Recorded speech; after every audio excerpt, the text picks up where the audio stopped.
I wanted to talk to you today about what I think is probably my number one tip for starting a solo, and it's going to make it sound like you're almost a genius, perhaps.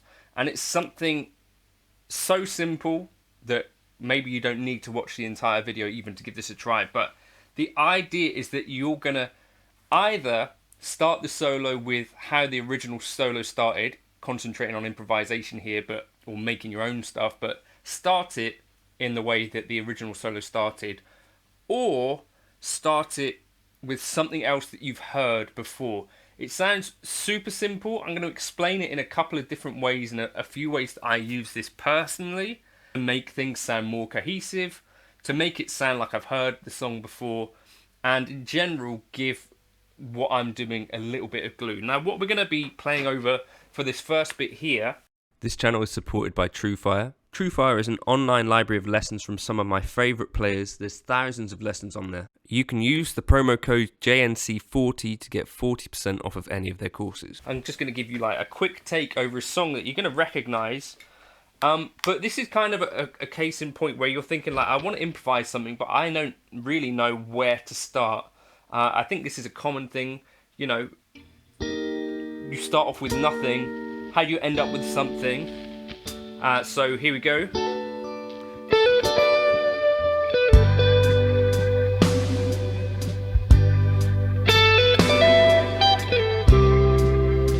I started off as the original solos goes.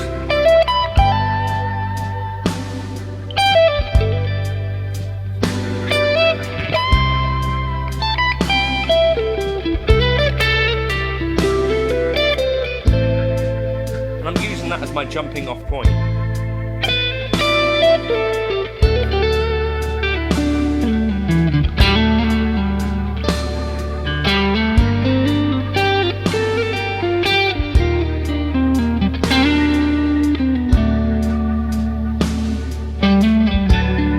And again.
Don't forget you got a melody. That at any point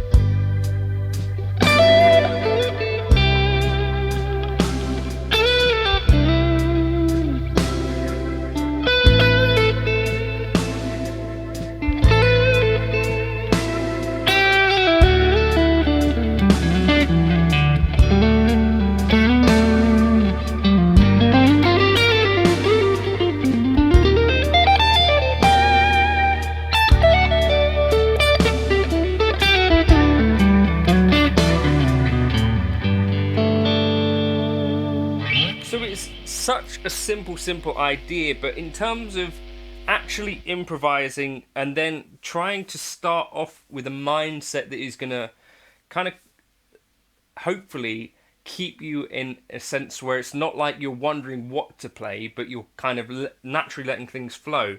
I think starting off with how the original solo or part starts is a good idea to start, and can help us to, I think, tap into a little bit of maybe the quality of what came before.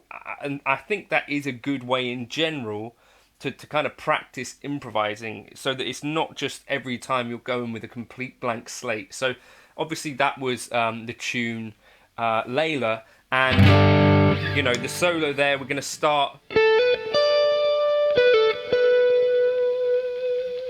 with just a really simple kind of blues phrase. But what that does is kind of gives us that opening statement, and then what follows, we don't have to do the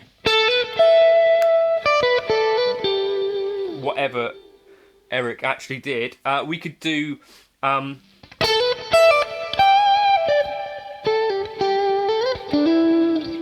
anything else, and kind of treat it as like a call and response.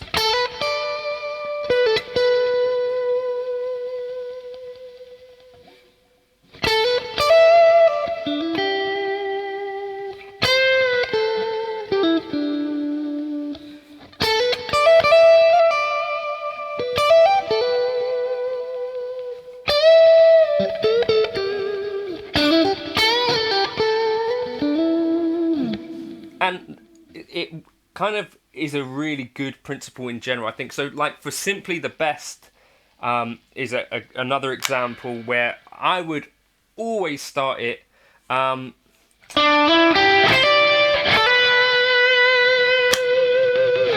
that opening phrase that people are going to know. It's oftentimes like the start of a solo that people know best of all as well. And so I think it can be difficult to know, what am I going to start a solo off with, which is going to actually grab people's attention. Whereas if you just do what the record does,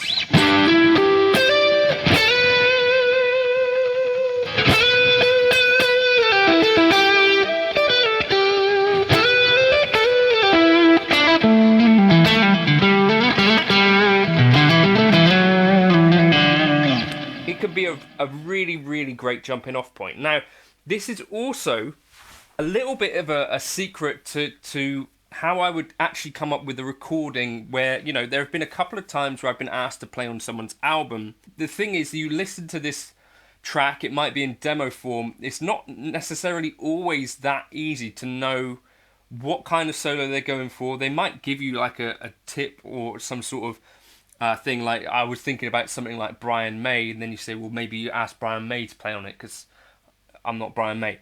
But you get the idea, like, you get like a little bit of a vague pointer, and it's not always then that clear what it is that you should be playing. So one thing I really like to do is to listen exactly to the vocal line that was the last thing that you heard before the solo started, and use that as your jumping off point. And it might be that you repeat the line wholesale, or whatever version of the line you've picked out, or maybe you just start off on that starting note or something like that. But it kind of gives you this illusion in some ways that it's composed. I guess it is kind of composed in a way, like it is a compositional technique, I suppose, right, where you're listening to what came before and you're using that as kind of the motif to build your solo, or at least one moment of your solo. And this is definitely something I've done before. Oftentimes you get sent a demo which is in various states of repair, and I sometimes don't even listen to the whole tune, to be honest with you. I don't have that much time. I want to get like a take done. I'll listen to kind of the few bars leading up to the solo, what actually happens, like how long is this solo supposed to be, and use that as my jumping off point where I go, right, I'm going to play this line at the start, and then we'll see where we go from there.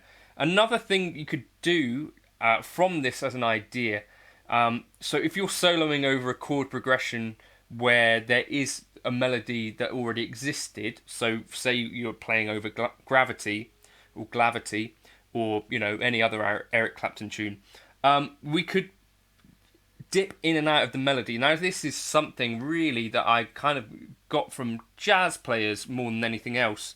And folks like Gilad Hexelman and, myriad other folks would talk about the importance of having the melody kind of tracing through in your head as you play, so you don't lose sense of the changes. But at any time, using that as a kind of guiding principle that you could jump back into if you so desired. And that's a jazz principle that kind of works in pop stuff as well. But being able to play the actual song's melody, this is one thing that I used to do an awful lot as a kid, just play along with records and play the vocal part. And it then gives you another thing that you could tap into during your solo that gives the listener and I guess other people that are in the band the impression that you've actually heard the song before, rather than just soloing completely random stuff which may not connect with them. That's one thing that I found, that if you play like a melody from the song, people do tend to, their ears prick up more than sometimes if you're just playing whatever else. So just as a case in point,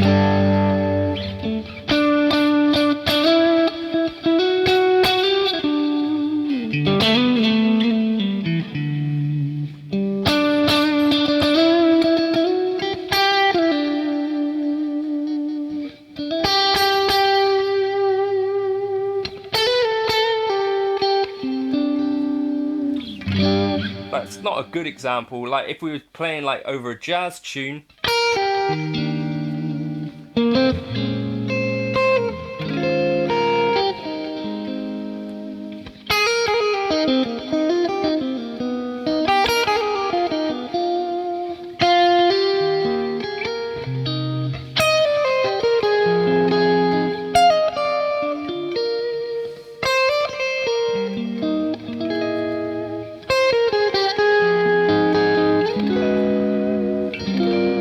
so if I was playing over Misty, potentially part of what I'd be doing in mixing around my arpeggios and stuff would be just to play like snippets of the melody.